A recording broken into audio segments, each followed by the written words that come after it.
Welcome to DarkSideAdventures, an 18 and older, not safe for work podcast where we explore the dark side of sex, the world of kink, fetish, and the BDSM lifestyle.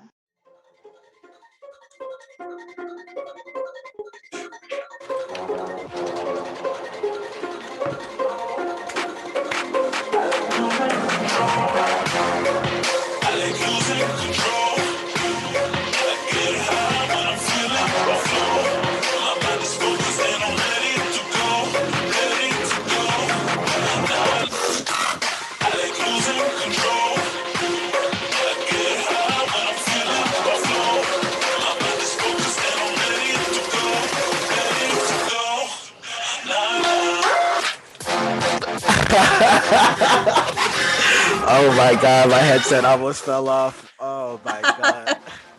I know I have to hold mine on as I sit here and hairbang.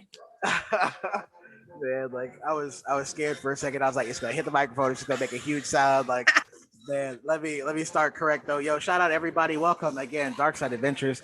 Man, this is actually back. show 19. Man, of course, like we missed you guys. We'll be honest with you. We missed you guys a lot. Yes. Man, we are your hosts, of course, man. I am Edwin. I'm Coco. And welcome. Man, it feels like I'm at home. It feels like it does. I mean, I'm well, at you home, are at home, yeah. but recording feels at home too. It really does now, so it's kind of nice just hopping on here and more than just saying your piece, definitely helping people out, but also just kind of showcasing skills as well. So exactly, it is nice.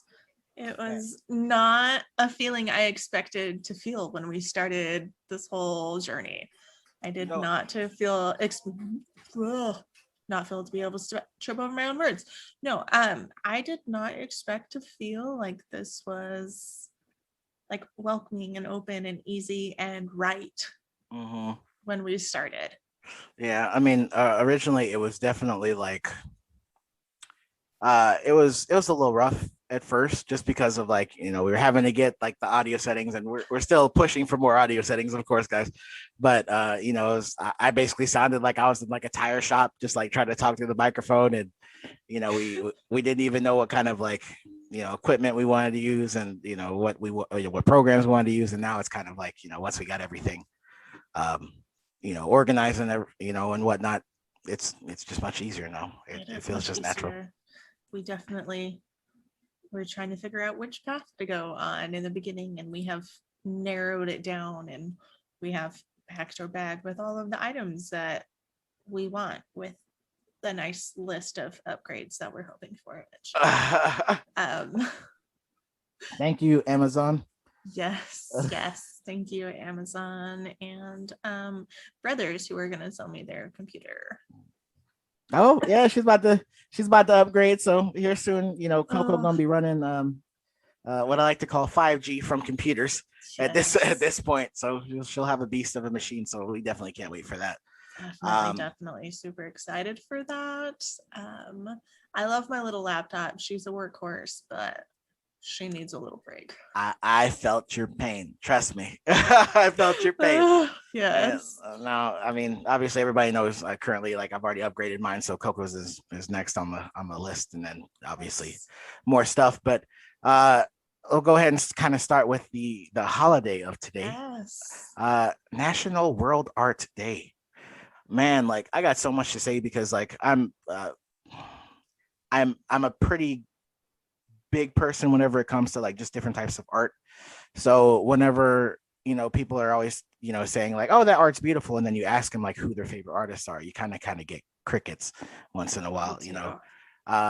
But obviously like some of my favorites, and I'll even name like a sculptor as well, like at the end. But some of my favorites is Giorgio de Chirico. It's a lot of like vast lands, but it's surrealism. I enjoy MC Escher, which I'm sure a lot of people do. You'll see his references just about everywhere.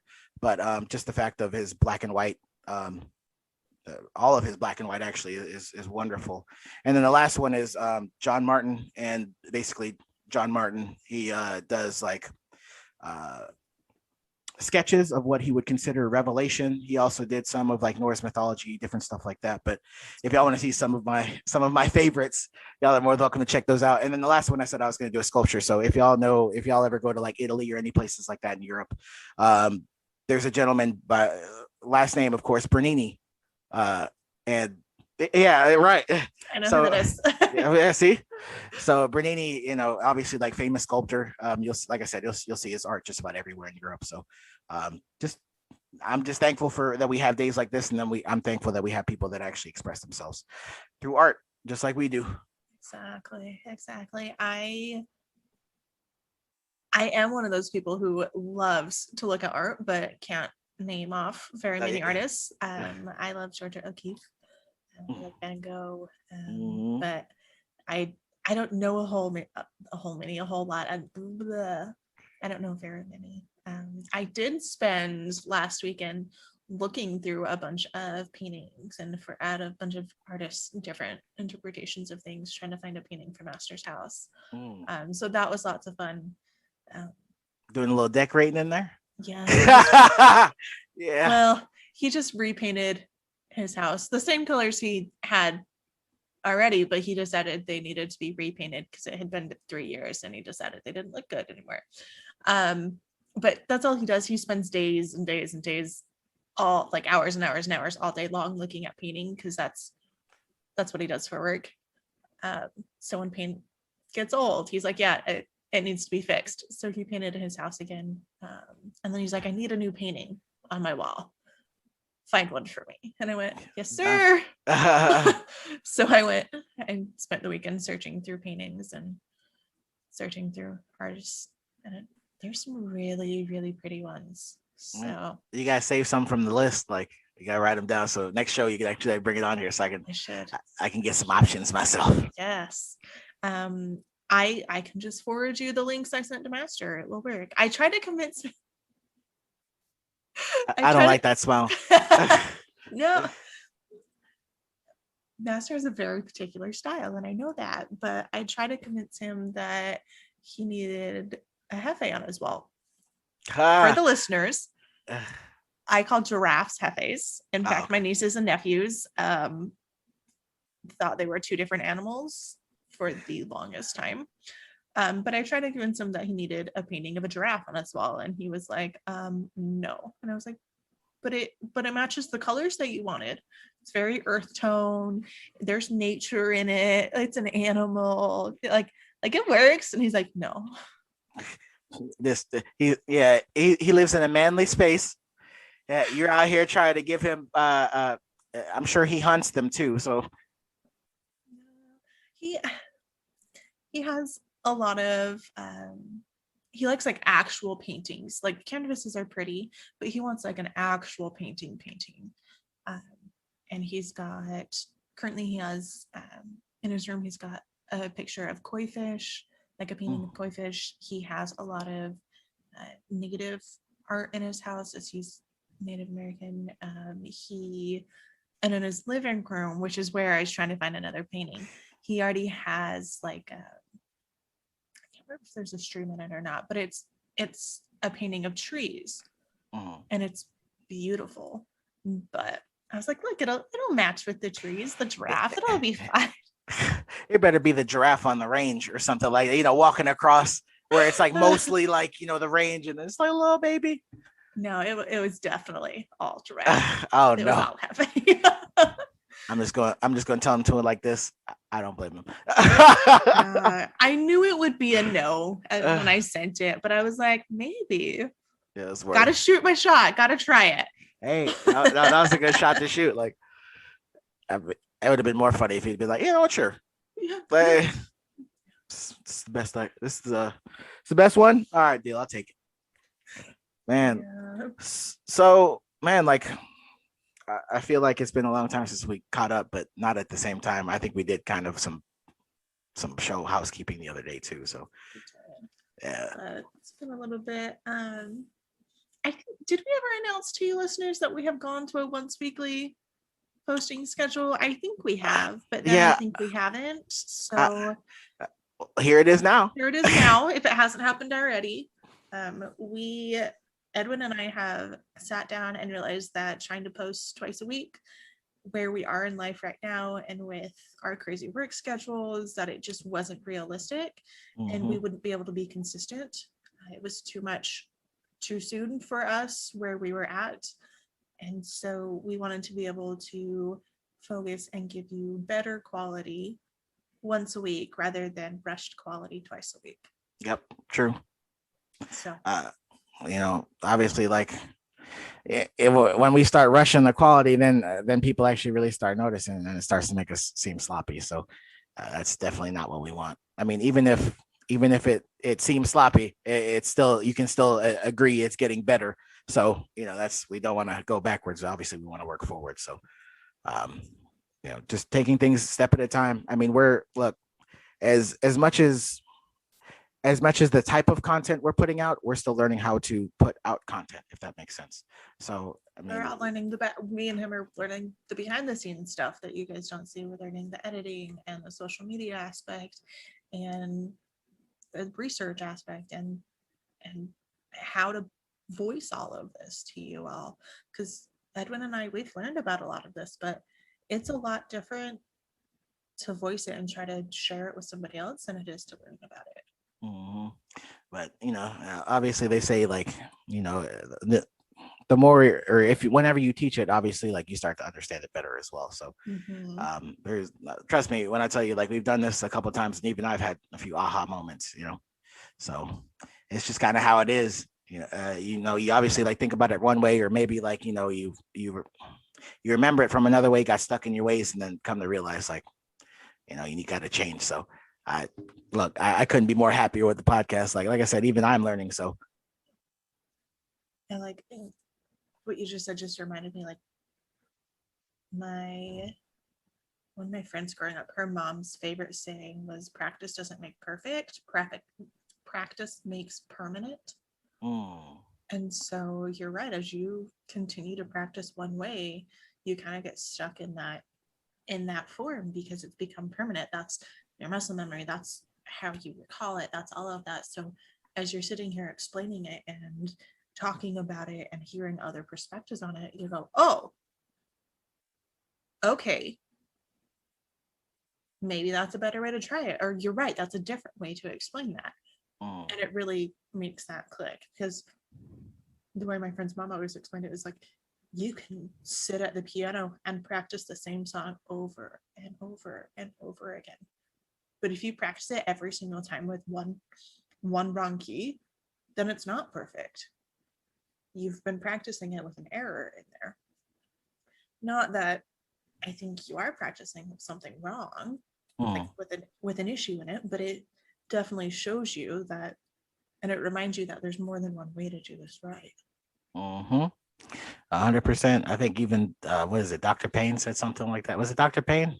Or was it Dr. Payne? I know remember Fire said something along those lines too. That's what I was thinking about that too. So it's funny that they kind of say the same thing, but obviously, like, stated it different ways. So, oh man, I was about to say, nothing's been going on for me. I wish I had some crazy pest control stories for you guys, but I mean, currently right now it's literally just kind of like work, and then we got like these mosquito stuff. So it's kind of taking it day by day and not trying to pass out because it's obviously getting hotter. So I scraped ice off of my window the other day. So while it is getting hotter here, like I don't have my heater on at the moment. I'm not freezing. I do have socks on, but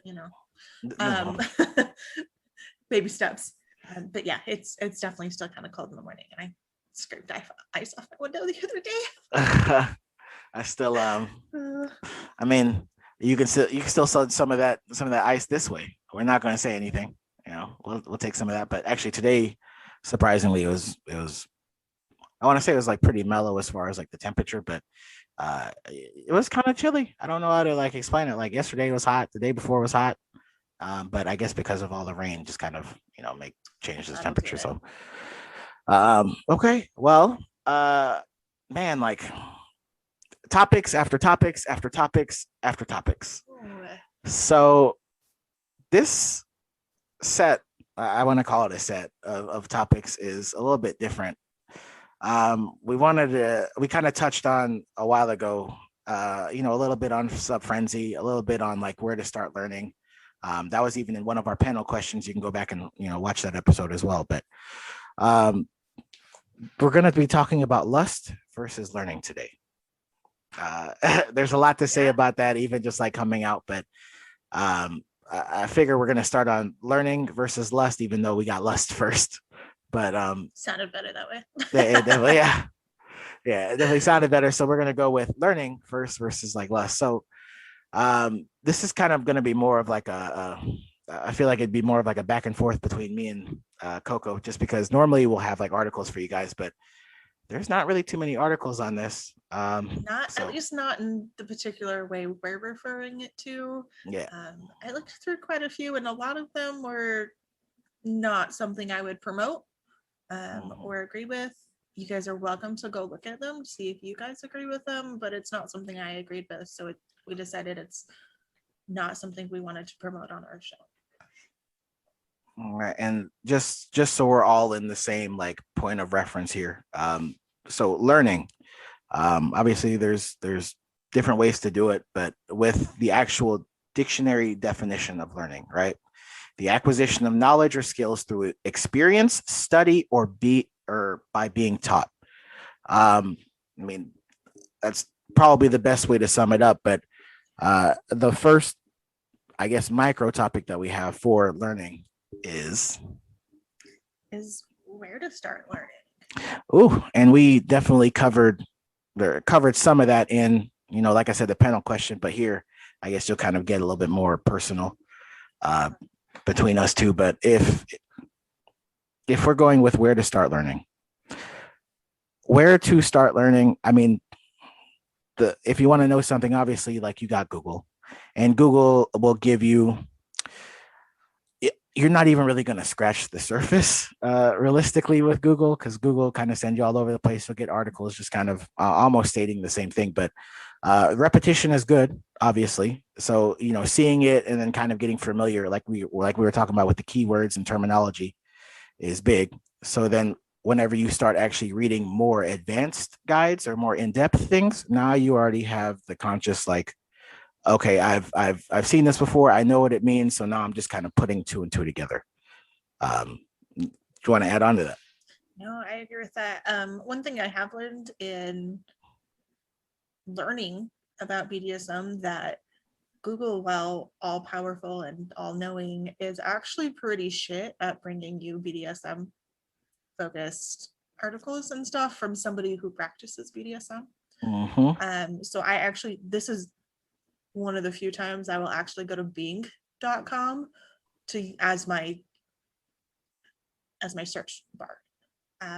They are not as inundated down with Cosmo, and while Cosmopolitan can have some good articles, Bing typically pulls up, I don't know what it is, but Bing will pull up more articles and more blogs and more things that are from people who are BDSM or part of the lifestyle.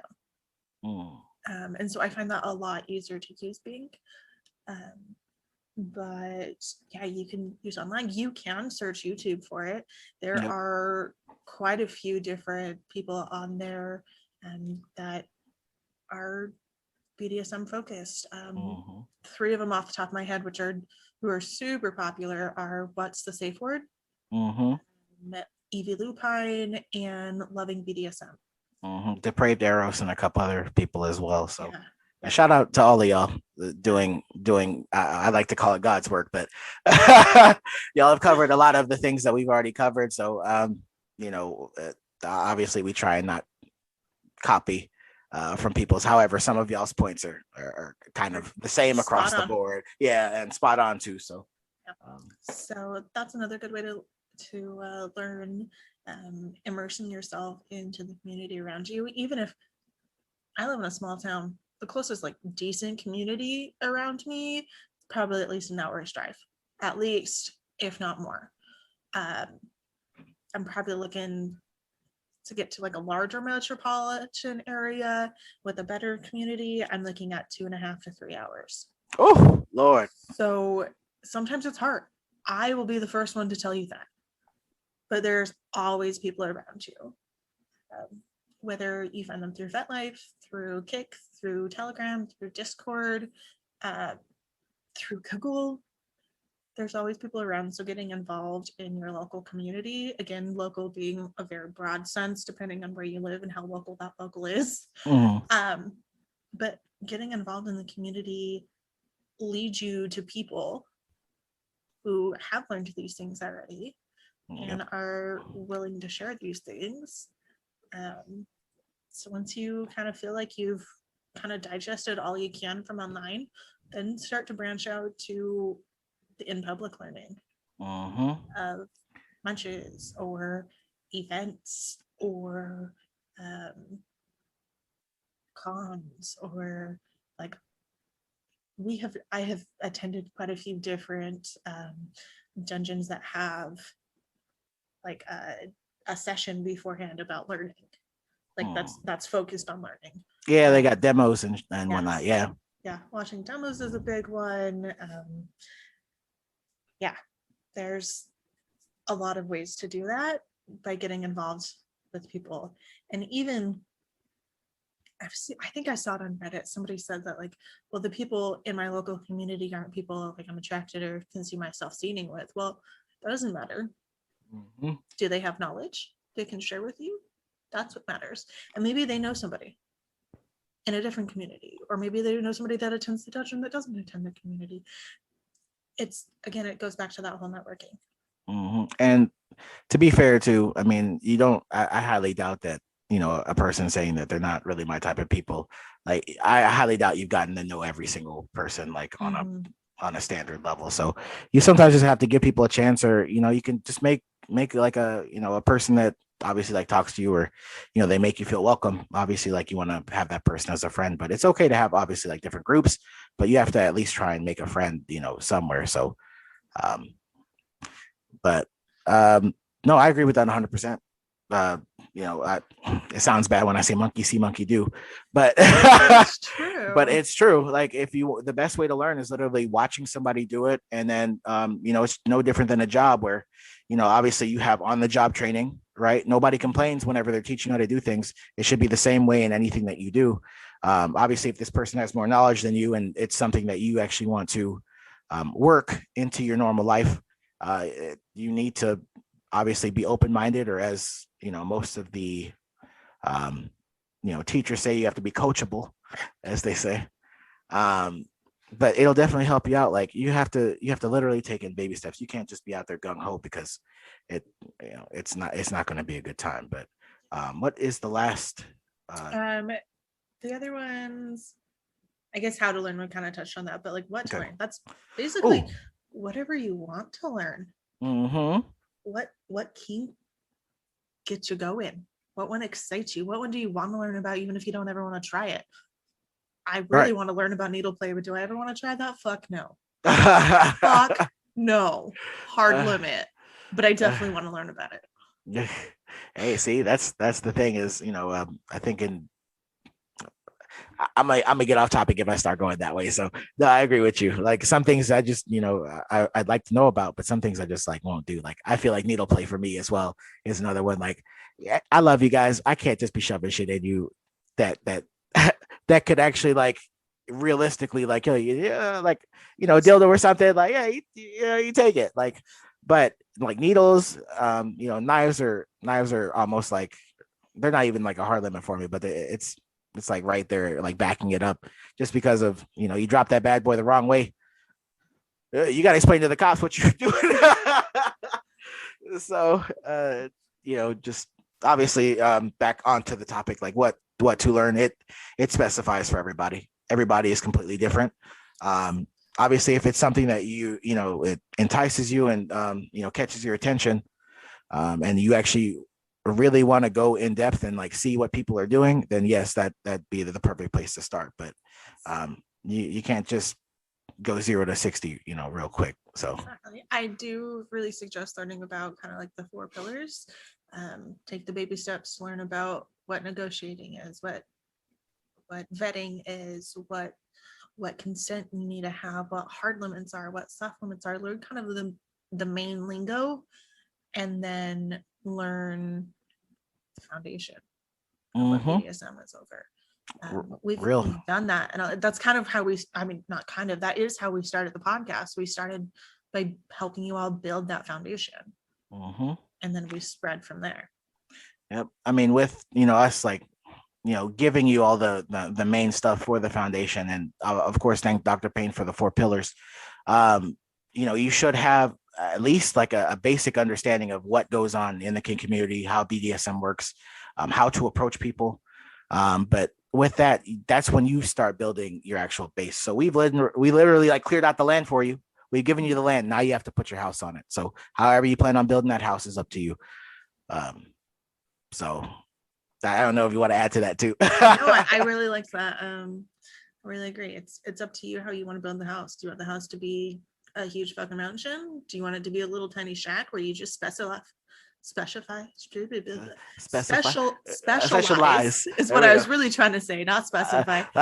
Specialize in only 1 or 2 kinks? Do you want to be a jack of all trade but a master of none? Like, what do you want? You need to decide that, because I can't tell you that. I mean, I can tell you that, but is it going to fit what you want? It's a 50-50 shot. Rather it be 100% shot when you decide. It's better that way. Well, even as a submissive, you have to decide. That is one decision that you have to make. You can't have somebody else make that for you.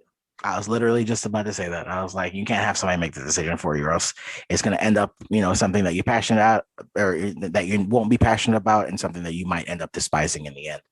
Exactly.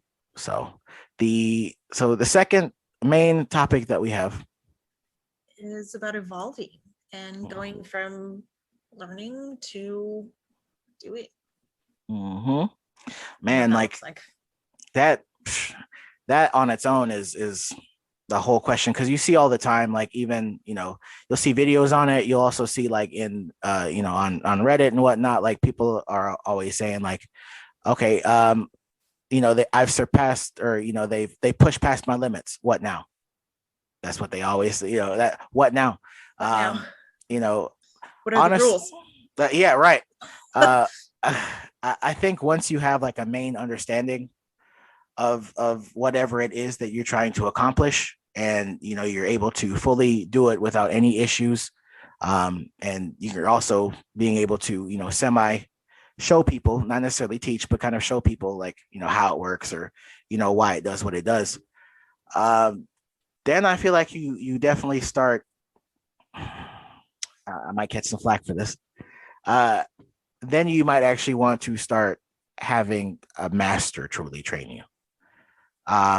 Just because you can know all that you could know, but you're still at some point not going to be able to call yourself a master until I feel like you've actually studied with a master. Then you turn into a true student. And at that point, obviously you've gained all that knowledge, plus whatever knowledge that your master is, or the master that is teaching you has. That right there is, to me, is like, man, like, knowledge is the best commodity anybody could ever have. So that's how I feel like you should start being able to evolve, is honestly, it starts with the mind, and then from the mind, everything branches out. So I definitely agree with that. I would probably change the word from master to mentor. There we go. We'll take that. Just because, well, one, it's confusing, and two, like, there's a lot of people out there who know a whole hell of a lot about what they're doing and won't claim that they're a master because they still don't know everything. Yep. So find you a mentor who knows more than you do. One thing I do want to point out on this, on, like, being trained on this, especially, it's very predatory, and I highly am vocal. I'm very, very, very vocal about not doing this. Do not find a mentor that is on the opposite side of the slash as you. If you're a switch, that's one thing, but do not find a mentor who is on the opposite slash as you, especially as a submissive, because at that point it toes a very, very, very, very fine line between mentorship and grooming and training. And we'll get into that in a different episode. We have a whole topic planned on the difference between mentorship and training and learning and grooming. But since we haven't done it, I want to put this out there now. If you as a submissive find somebody who is on the other side of the slash and says that they are willing to train you or mentor you, be very, very, very, very skeptical of that. A lot of times that's used as a predatory way to take advantage of you. I am one who is very vocal that if somebody is just training you or just mentoring you, then it shouldn't be a sexual relationship. Because again, I think that's abuse of power, first off. And I see that as, like I said, predatory, and I see that as grooming and training. Because if a dominant comes up to a submissive and says, hey, I don't want to be your dominant, I want to be your trainer, I'm going to train you on the way to do BDSM, they're training you on their way to do BDSM. And if you suddenly find yourself a dominant you actually want to submit to, they may or may not agree with all the ideals that your training, air quotes there, has instilled in you. I'll even air quote after you and say bad habits. Yes. Yes. Oh man, like I honestly, like you definitely hit that on the head, because I was gonna say, like, no, she's 100% right. Like you don't see a football coach teaching LeBron James how to play basketball, right? You need somebody who is literally on the same side as you, or on the same side of the slash as you, to actually show you the rope. So I agree with that 100%. Like that couldn't be more true. What is the second one under the thingy? Under that, just how and when is kind of what we had on there. So how get involved in your community and ask people when. Oh, that's up to you. When do you feel comfortable doing that?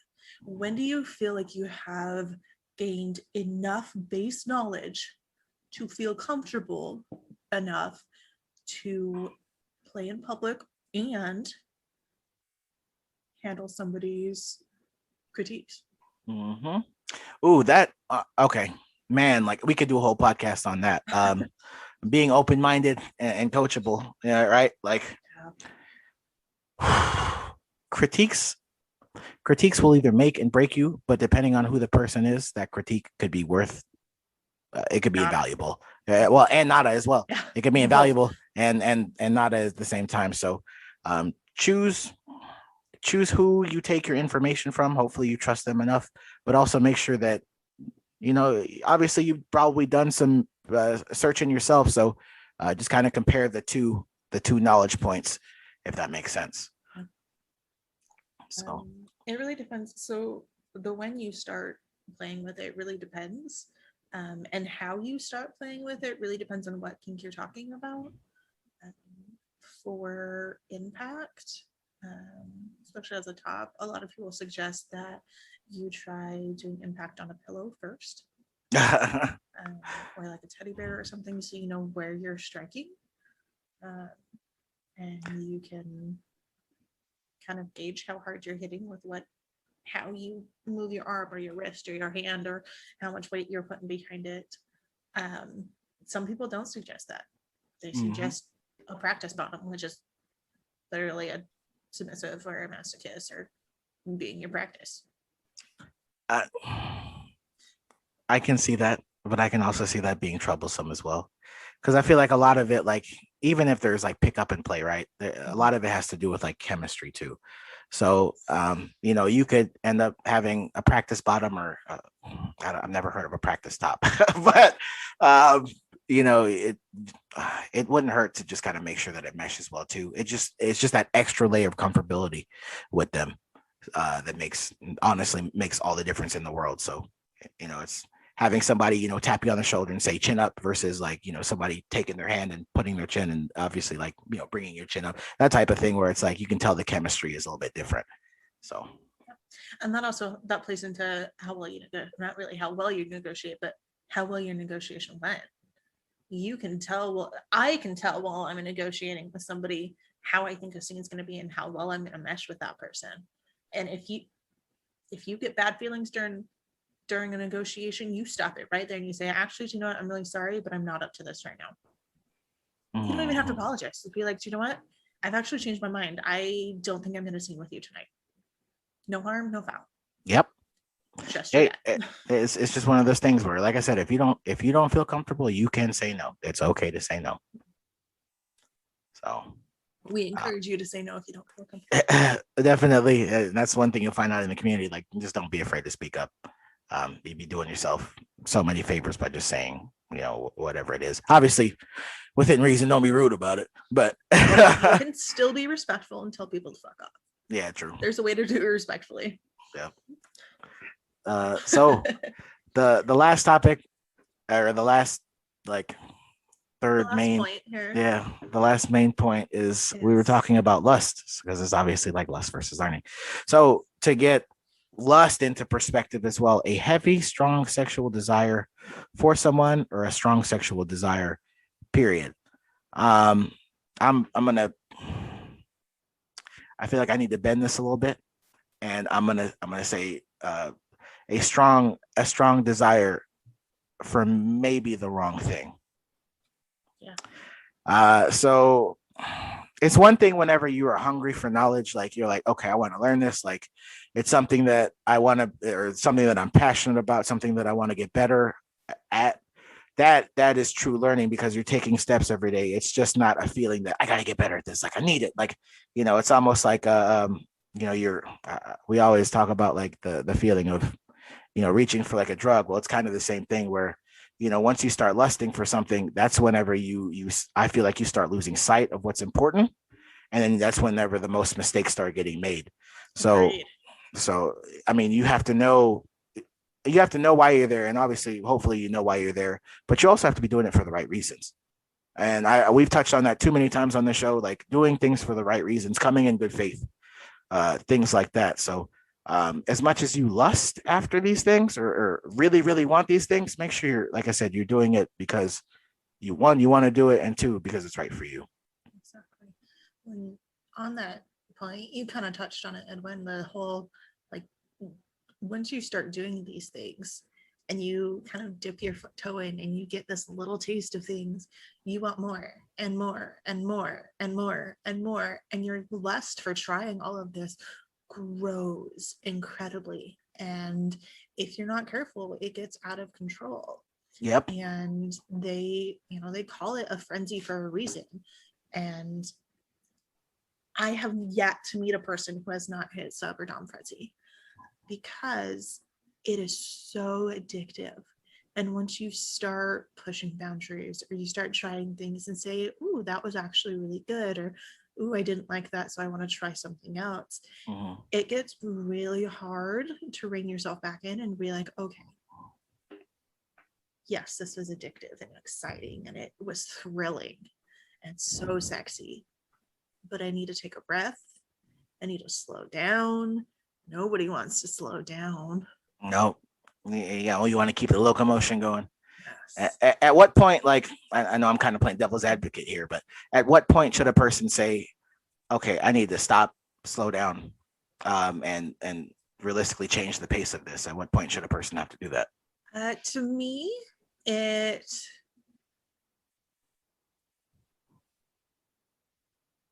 I can kind of chime in on this too. Well, so for me, because I've seen it in two different ways. I have seen it where somebody starts pushing their boundaries, and there's nothing wrong with pushing your boundaries. Let me put that out there. There's nothing wrong with pushing your boundaries, but there is a correct way to do it and an incorrect way to do it. Mm-hmm. And I have seen people get so excited and so caught up in this whirlwind of kinky sexual lust that they started pushing their boundaries into things that they were never okay with in the first place. Mm-hmm. And they lost sight of why they wanted to be in kink and why they wanted to be in this lifestyle and what they were looking for. And instead we're chasing this addictive high. I was like, you literally took that out of my So like you said earlier, like I just said, like once you start losing sight of what you want out of this lifestyle and you instead start looking for what you can, like what high you can get out of this lifestyle, that's when you need to take that step and be like, oh, hang on a second. I've lost sight of the reason I'm here. And even if that reason is just to do a bunch of pickup play and have as much impact or as many different scenes as possible, there's still a reason you're there. Yep. There's still certain things you wouldn't do. There's still a certain amount of scenes that are reasonable to do in the same time. Take Impact, for example. I love Impact. I love it. If you guys haven't figured that out by now, I don't know what podcast you've been listening to. You were talking about basically going to slush from Impact Play. So yes. So Impact. Impact causes bruises and hemorrhages and pain, and it's only smart to do Impact so close together. Like let me try to rephrase that. Impact shouldn't be done one scene on top of another scene on top of another scene on top of another scene without letting your body have a break and letting your body heal and rest from that and recover from that. So if you're going into these Impact scenes over and over and over and over and over and over and over again in a really short amount of time with that's a very big disregard to your own safety. And that's that frenzy talking to you, because you're like, I just want all of this impact. It's so good. It's so cathartic. It's so like energizing. No, that's two different things. Yes, Impact is cathartic and energizing and exciting, but you can't have the up without having the down, I guess is the way to put it. Like you have to ride the roller coaster of making sure your body is safe, making sure you have come down and hit your drop, because the higher you ride and for the longer it is, the harder you're going to drop no matter what aftercare you have. So I hope that kind of explained it, but I also feel like I stopped at a weird spot, but I don't know how to continue that. So we're going to end it. Yeah, no, like that was, I mean, you basically summed it up all in one. Like guys, just be careful out there. We're trying to minimize anything bad happening.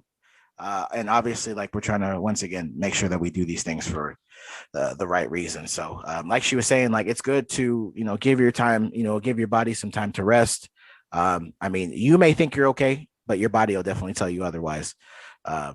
So just make sure you take care of you, and health is very important too. So if you are trying to recover faster, you need to, obviously start doing things to help you recover faster. If you're trying to get back, back on the road every day of BDSM. So, but also on that point too, it's okay to step away for, a week or two, 3 weeks or longer, whatever. If you got to take a month break from BDSM, that is okay. Right. That is okay. Just because you'd be surprised sometimes when you walk away from things and then you come back, you start to see things a little bit more clearly. And that's what we were talking about earlier, where, you're getting bad habits, or maybe, something happened and, you're like, all right, I want to try this thing again. And then come to find out you step back, you came back and you're like, oh, this isn't actually so bad. Like this person's actually teaching me something. So, breaks definitely give you that much needed time to, sit and think. A lot of people don't just like do that. Just like sit, have time for yourself, think, recover, whatever it is you need to do. Take care of you, because at the end of the day, BDSM starts with you. Exactly. I agree 100% with that. So, but I mean, realistically, that basically sums up the whole conversation. Any last words? They are last words I have said before. please, please, please advocate for yourself. You are the only person who is going to be able to advocate for your own safety, happiness, well-being, and enjoyment in BDSM. You need to be able to express that. And if you aren't able to express that yet, then I personally think that you need to take a step back and to continue figuring out what you need and what you want, so you can be able to express that and articulate that in a better way before you start playing. Because not being able to articulate what you want is going to lead to trauma and unhappiness. And at the very, very best case, it'll lead you to some trauma and unhappiness. At the worst case, you can get seriously, seriously hurt. Yes, trauma, pain, sometimes worse than that. Girl, you're hitting home for me right now. I guess last remarks for me. I think that last point that you had on the final topic for lust, girl, you said it best. I really do want people to actually start taking more focus on themselves. Like I said, know your limits, know your body, know your range of motion, stuff like that. So whenever you start doing these things, you can actually start being vocal about them, like, okay, well, my arm only goes up this way on this side, or whatever it is, or I can't move it this way.